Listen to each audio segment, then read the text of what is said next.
Officials say that Peyton Gendron, a white 18-year-old man, was wearing body armor and military-style clothing when he pulled up yesterday at the Tops Friendly Market and began shooting. He picked that spot specifically for its demographics, according to officials. They say he drove for more than 200 miles away to carry out the attack in an area that had a significant black population.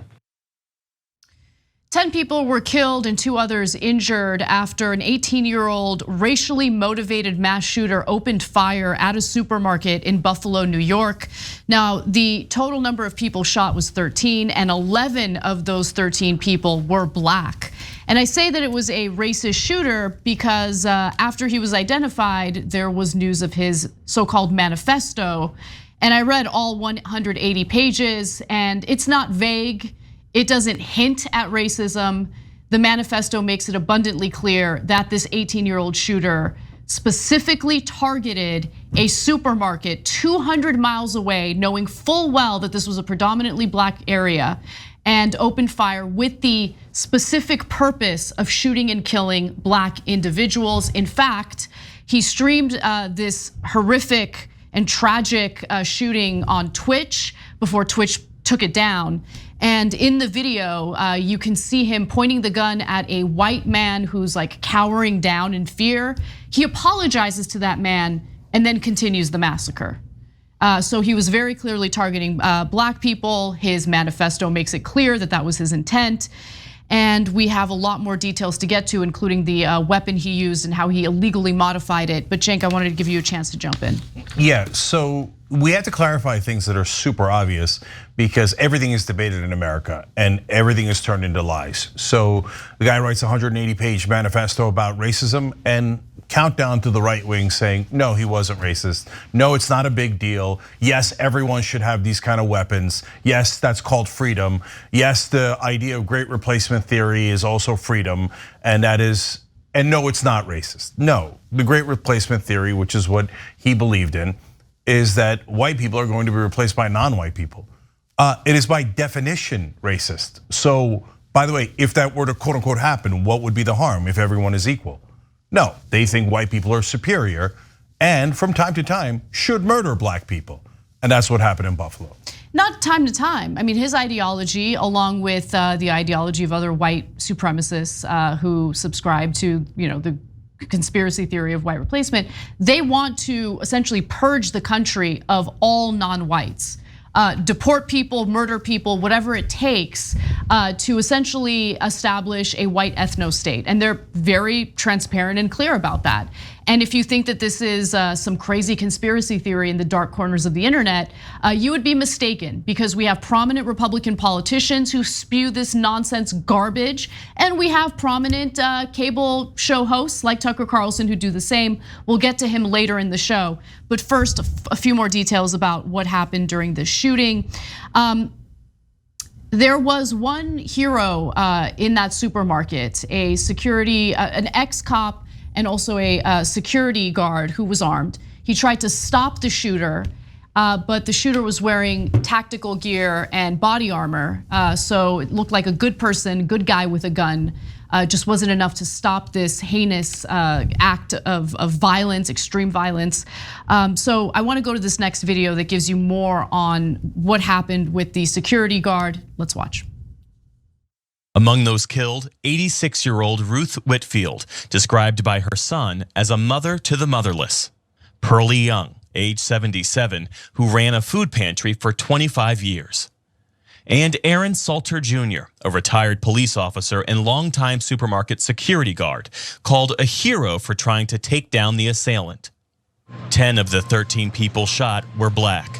This individual came here with the expressed purpose of taking as many black lives as he possibly could.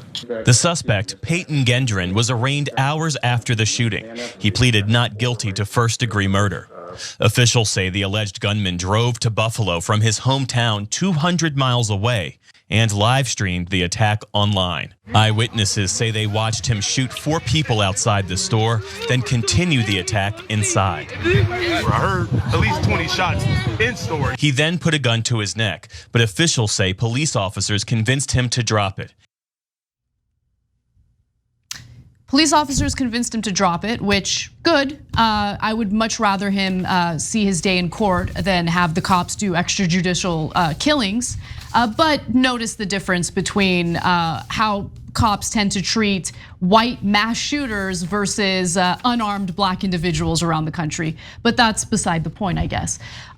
I just wanted to honor Aaron Salter for having the courage to try to save people's lives and defend people's lives as this mass shooter was carrying out this terrible crime, this terrible act.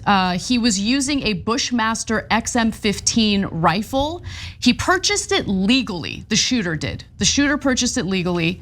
But he made illegal modifications to the weapon so it would have a high capacity magazine capability. I should also note that he legally purchased that gun after his school had called state troopers on him because he had threatened to do a murder-suicide. This was a year prior to the shooting. So authorities apparently showed up to the scene. He went through mental evaluations. Eventually, they left it alone, didn't think he posed any type of threat.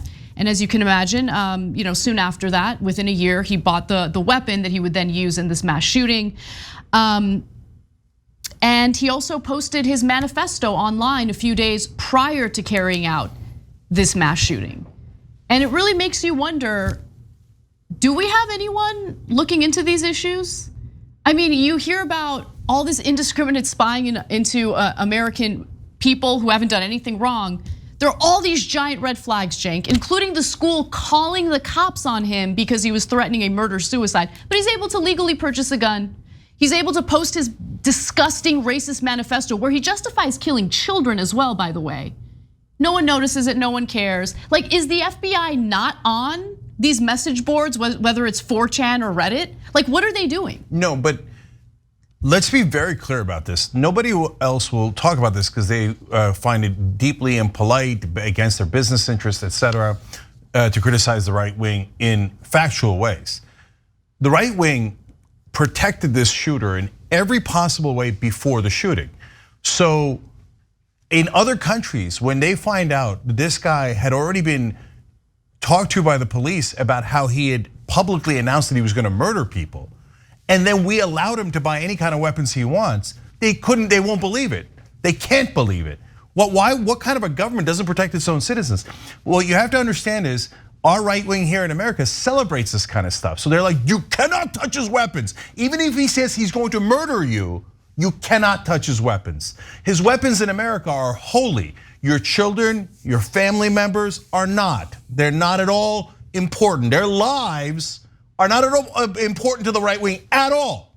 But that weapon, they pray to it. So we literally could not stop that guy from buying a weapon because of the right wing. And that's a fact, and everybody knows that. In fact, the right wing celebrates that. In fact, they'll watch this video and go, can you believe these guys are using this as an excuse just because those weapons are used to do massacre after massacre after massacre, a lot of which are purposely racial. There's a lot more where this came from, El Paso, Texas, let alone in other countries like Christchurch, New Zealand, let alone the shooting at the temple in Pittsburgh in 2018, which was also about the great replacement theory.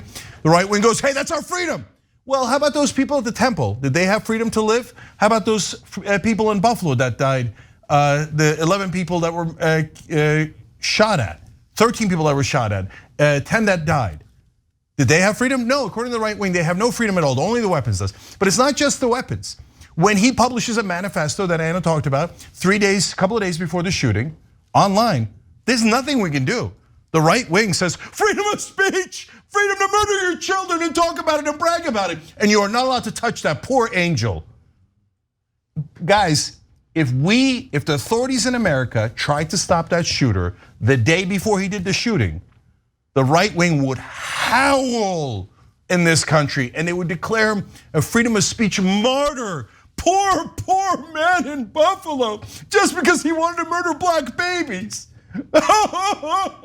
They're taking his freedom of speech away, they're taking his guns away. Outrageous, they would say. So that is why we have nonstop massacres and ones that are deeply racial in this country, because the right wing protects them.